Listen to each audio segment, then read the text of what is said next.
tudo bom? Hoje eu vou falar com vocês sobre minerais, tá? Os minerais. Minerais e rochas. Os minerais. Primeiro, que local bonito que eu tô dando aula. Isso aqui é meu quintal, tá? Tá um pouco bagunçado, mas aqui eu tenho as minhas plantinhas. Isso aqui é grandona, que eu gosto que sol. Espero que vocês gostem também. Vamos lá. Minerais. Ouve passarinho, que bonitinho. Minerais e rochas, tá? Minerais e rochas, minerais e rochas, minerais e rochas. O mineral ele é um composto químico, tá? Só que ele não é um composto químico artificial. Ele é um composto químico natural. Por que um composto químico? Porque vai ter uma série de elementos que vão compor um mineral, tá? Feito no Minecraft, que a gente jogou, né? Os minerais, ele vai ter um comportamento específico, um metal. Um metal ele precisa ser aquecido para poder ficar maleável. Ele vai ter uma temperatura específica para poder derreter. Os minerais, eles têm que ter características específicas para a gente considerar um mineral. Se tem um material que eu aqueço a 20 graus, ele evapora. Mas depois, sei lá, ele aquece também a 80 graus e ele não vai evaporar. Ele vai evaporar depois com 100 graus, tá? Ele de um dia para o outro vai mudar, sem mudar a sua estrutura dos materiais químicos. Ele muda a forma dele, muda como ele vai evaporar. Isso não pode acontecer, tá? Um elemento químico, ele tem a temperatura específica dele para poder evaporar, a temperatura específica para poder solidificar. Ele vai ter características que são fixas, tá? Que não mudam. Essas características aí vai dar o nome de um mineral, que tem característica que não muda, tá? Um material, um mineral, ele vai ter elementos da tabela periódica. Aqueles que a gente consegue ver lá naquela tabelinha bem grande, tá? Tabelinha aqui no meu quadro virtual. A tabela periódica vai ter uma série de elementos e esses elementos podem compor os minerais, tá? As rochas podem ser feitas de três formas de ser feitas rochas. As rochas podem ser magmáticas, podem ser metamórficas ou podem ser sedimentares. Deixa eu ver.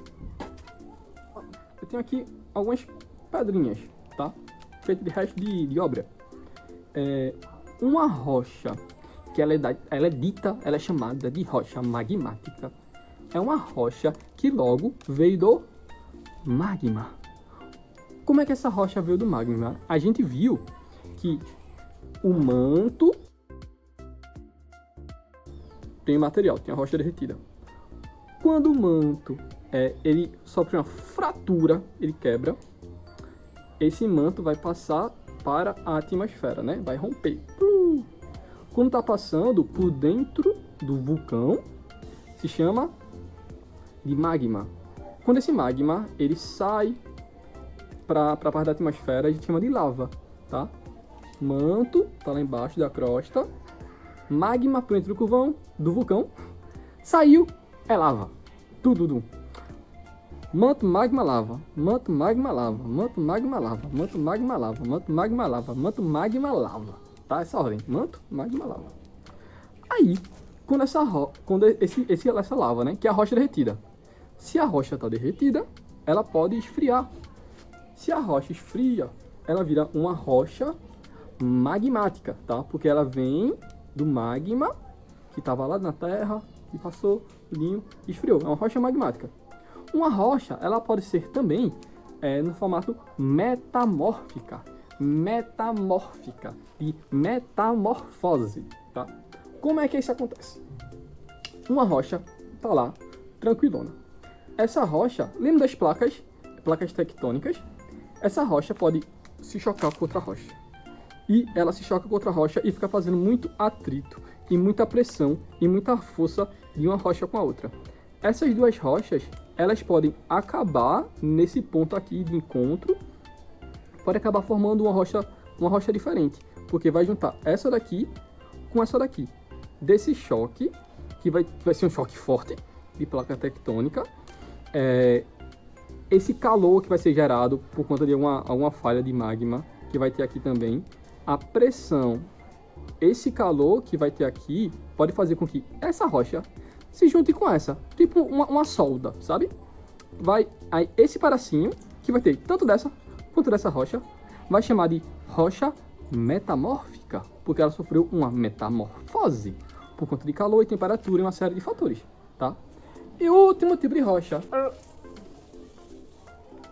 sedimentar. Eu peguei aqui resto de areia, de folha de árvores e do quintal, tá? Tirando as folhas, fica só areia, tá? Areia. Essa areia daqui, né, que é bastante fragmentos, é rocha quebrada, né? Ela pode ficar no fundo de um rio ou no fundo de um ambiente que vai ter mais rocha e mais rocha, mais rocha, mais rocha em cima dela, mais areia em cima. E esse pedaço que está lá embaixo, depois de muitas e muitas camadas, pode acabar se agrupando, tá? No agrupamento desses vários fragmentos de areia, vários fragmentos de sedimento, a gente diz que vai ter uma rocha sedimentar, tá? Porque vai ter sedimento de areia, sedimento de cascalho, sedimento de bicho morto, pode ser inclusive, que vai formar uma rocha sedimentar. Aí o que acontece, Eric? Se tem aqui, deixa eu botar mais. Pronto, tem mais aqui. Se tem aqui esse bocado de sedimento e de repente vou tirar um pedacinho de uma planta para essa aula, tá? Vê que amor danado.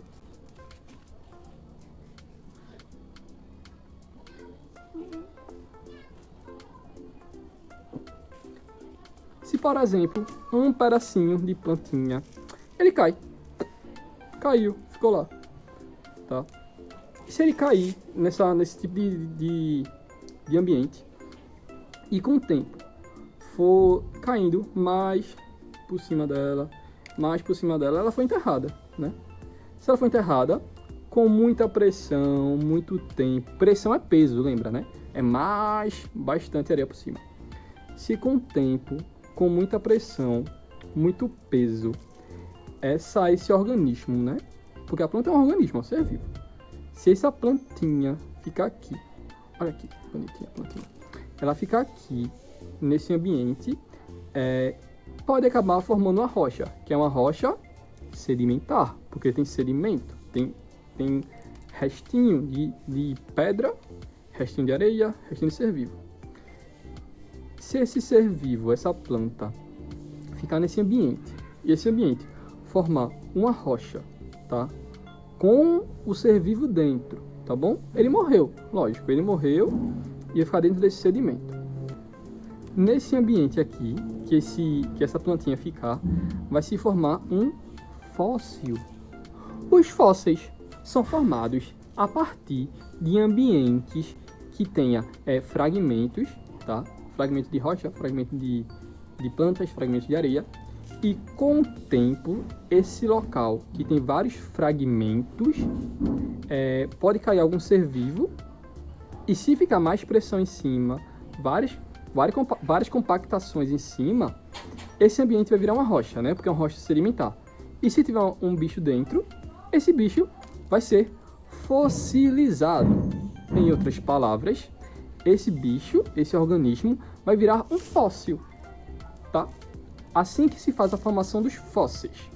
Um organismo que fica no ambiente, esse ambiente é soterrado, e se esse ambiente tiver várias camadas de soterramento, pode acontecer de formar-se uma rocha, e essa rocha será um fóssil. Só que, vou jogar aqui, tá? Só que isso não acontece se eu vou plantar hoje, se um peixinho morrer, e eu botar o peixe na terra e plantar o peixinho, plantar não, enterrar o peixinho. O peixinho ele não vai crescer, né? Não vai crescer peixe. E nem o fóssil vai se formar de um dia para outro, tá? Isso depende, assim, da mesma forma, da formação do diamante, que demora muito tempo. A formação também dos fósseis demora muitos anos, tá? Mas é importante a gente procurar e analisar os fósseis, porque com a presença dos fósseis,